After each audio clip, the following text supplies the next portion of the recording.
Hər kəsə salam. Bugün sizin üçün yeni reseptlə gəlmişəm. Bu resept üçün biz götürürük kökü, onu rəndələyirik və ora koreyski markov üçün olan ədviyyatı əlavə edirik. Qızdırılmış bitki yağını əlavə edib yaxşı-yaxşı qarışdırırıq. İndi isə bizə lavaşlar lazım olacaq. Məndə balaca lavaşlardır, amma böyük lavaş da götürə bilərsiniz. Lavaşın üzərinə mayonez sürtürük.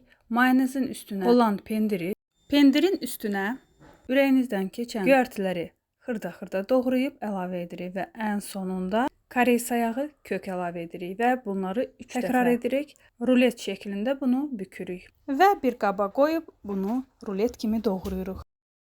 Və salam. Hamıya nuş olsun. Abunə olmağı unutmayın. Gələn görüşlərə dək.